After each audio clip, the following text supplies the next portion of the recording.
Mudanzas, conversaciones educativas transformadoras. Yo solía pensar que, y ahora pienso que, el profesor Richard Elmore, de Harvard, popularizó a principios de siglo esta metodología de aprendizaje. En el Mudanzas de hoy les presento a Víctor Murillo. Víctor es licenciado en Filosofía y Letras, especialista en planeación educativa, magíster en educación, con énfasis en educación comunitaria. Se define como un educador por vocación, por profesión, por hobby. Es el director nacional de Fe y Alegría de Colombia. Tiene una trayectoria de casi 40 años en Fe y Alegría. Ha sido maestro, coordinador académico o pedagógico, rector en sus centros, director de la regional de Bogotá-Tolima. Durante 13 años desempeñó el cargo de coordinador internacional del programa de calidad de la educación popular en la Federación Internacional de Fe y Alegría. Espero que esta conversación les inspire tanto como a mí. Pepe, ¿cómo estás? Un placer para mí compartir este rato, esta charla, este diálogo, esta conversación contigo sobre algo que nos mueve y que llena de sentido nuestras vidas, como es la educación. Antes creía en presencias y obras educativas que permanecían en el tiempo casi que indefinidamente, y en presencias, sobre todo con obras propias o obras que dependían directamente de uno o de una institución, obras casi perennes, ¿no? Hoy, después de unos años de caminar en esa línea, creo más en proyectos flexibles, en proyectos más pertinentes y más significativos que mantengan en una actitud de salida, una actitud permanente de salida y sobre todo en alianzas o en alianza con otros, donde el foco no es lo propio, sino lo de todos. Desde hace, pueden ser 5, 10 años, veo y leo los verbos en espiral. Primero en espiral, no linealmente. Y los veo con prefijos, pero con prefijos que realmente terminan cambiando el significado del verbo, el significado de las acciones, ¿no? Principalmente con dos prefijos, el prefijo des, que te lleva casi que a fijarte en los opuestos, y es desaprender, desordenar, desandar, deshacer, desatar. Y el prefijo re, que te lleva como a volver, como a moverte también hacia atrás, y a veces te lleva también como el anterior a los opuestos, ¿no? Reaprender, repensar, reordenar, reescribir. Se me rompió la línea recta y se me rompieron las presencias permanentes.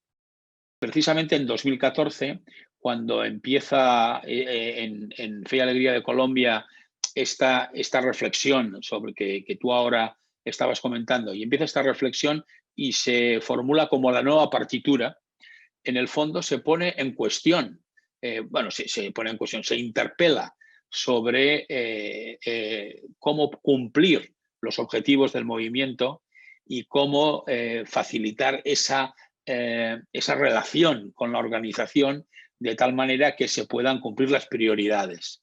Creo que el ser movimiento es lo que nos hace vivir siempre con un pie levantado, ¿sí? Para saber hacia dónde lo voy a dirigir, hacia dónde voy a salir, para volver a tocar tierra y liberar el otro. creo que es el estarse siempre haciendo preguntas para desestabilizarse. Fe y Alegría siempre se ha definido como un movimiento por la educación pública. Y desde ahí, desde esa convicción, se ha trabajado, en cambio, desde organizaciones de gestión privada. Los centros de fe y alegría mantienen su raíz, mantienen su origen, mantienen su espiritualidad, pero no pueden ser 100% confesionales por la manera como están siendo financiados. Entonces, movernos en esa tensión es algo que además nos hace crecer porque no renunciamos a nuestra esencia y sí priorizamos el ser educación pública, ¿no? ¿Qué es la educación popular en la tradición educativa latinoamericana y de qué manera Fe y Alegría es una expresión de esta apuesta por la educación popular? Es una teoría y una práctica educativa que nace en América Latina. La figura que le da fuerza a todo esto de la educación popular es Paulo Freire. Lo que hace que sea educación popular es su opción ética y política por la transformación social. Es una educación que busca el empoderamiento de los sujetos, el empoderamiento y la organización de las comunidades y que busca, diría yo, producir vida con sentido. Pareciera que el hecho de que el Estado cubra toda la escolarización no quitaría sentido a la apuesta de que Fe y Alegría siga manteniendo esa opción de proyecto educativo en los centros, precisamente para mantener la educación popular, ¿no? Cuando Fe y Alegría nace, el Estado llega a muchos sectores populares a través de Fe y Alegría.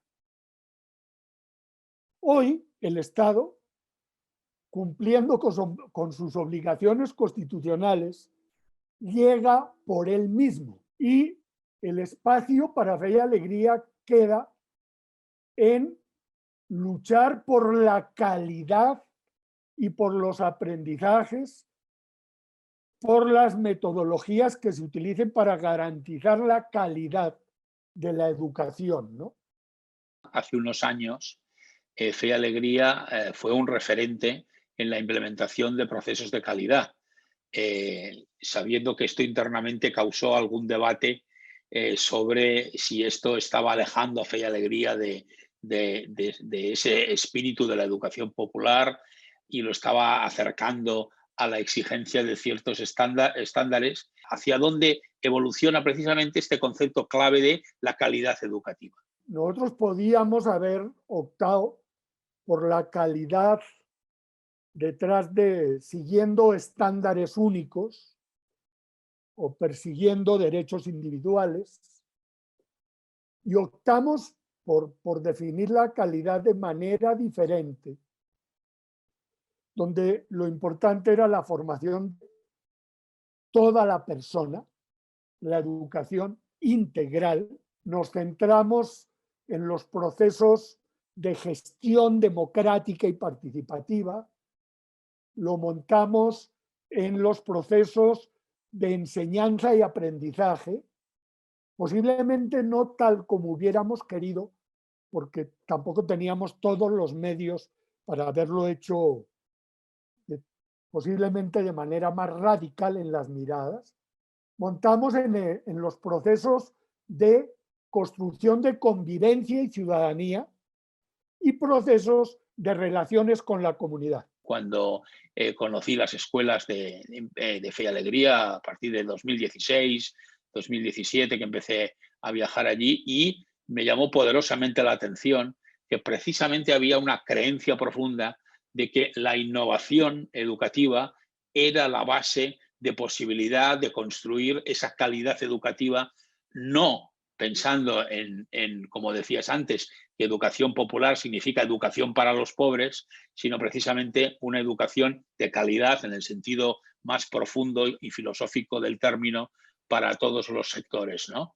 Para nosotros la calidad es un compromiso social que tiene que ver con derechos colectivos como la equidad, la inclusión, la igualdad. Y el fundador de Fe y Alegría hablaba y reafirmaba que la justicia educativa es la justicia radical porque va a la raíz y porque sin esa justicia jamás se llegaría a la justicia social o a la justicia estructural, ¿no? ¿Qué crees que va a quedar en esta escuela post-pandemia a raíz precisamente de los aprendizajes que hemos tenido o que estamos teniendo en el periodo de pandemia? Yo creo que tiene que quedar el foco de la persona y el cuidado de las personas por encima de todo. Cuando tocó buscar respuestas ágiles, rápidas, a las situaciones y a las demandas del Estado, las redes fueron la salvación. Es decir, empoderar a los otros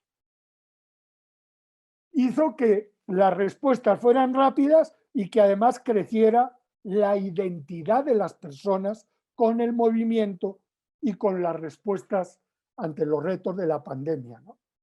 En América Latina además hay toda una teoría del bienestar y del bien vivir o del vivir bien desde filosofías ancestrales que yo creo que deberíamos a ese nivel como recuperar. Para ti, ¿cuáles serían, no sé, los tres elementos o los tres retos fundamentales? ¿Cuáles serían los tres retos fundamentales que puede tener Fe y Alegría Internacional, Fe y Alegría y que está debatiendo en este año? Voy a meter una cosa ya más espiritual.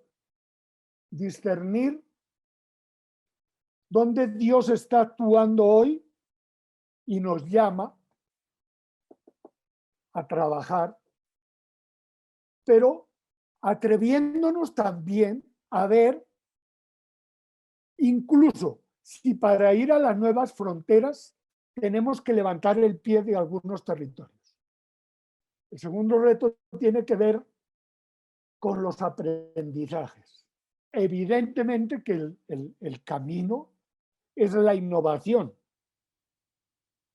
¿sí? Pero ¿qué tipo de innovación? ¿Sí? ¿Qué tanto, voy a utilizar una palabra muy coloquial, que tú ya me la has escuchado, qué tanto queremos patas arribiar la escuela, poner patas arriba la escuela, para que definitivamente sea el instrumento que necesitamos para transformar vidas, para transformar las sociedades donde estamos? El tercer reto tiene que ver con la incidencia. Yo creo que Fe y Alegría, desde las acciones que realiza y por esas acciones que realiza, se tiene que ir posicionando como un actor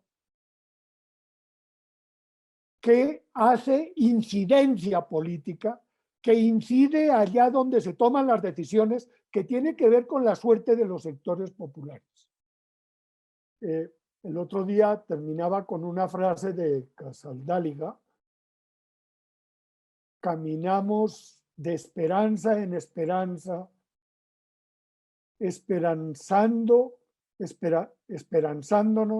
esperanzando. Yo creo que si algo tenemos que hacer con la escuela es convertirla en un instrumento de esperanza. La escuela tiene que ser el espacio donde se avive la esperanza de que otro mundo es posible, de que no estamos condenados a repetir el mañana en el futuro próximo. Y la esperanza es la que tiene que alimentar nuestros sueños. Entonces, mi último mensaje es esperanzar, esperanzándonos, avivar la esperanza. La escuela tiene que ser un espacio constructor de esperanza.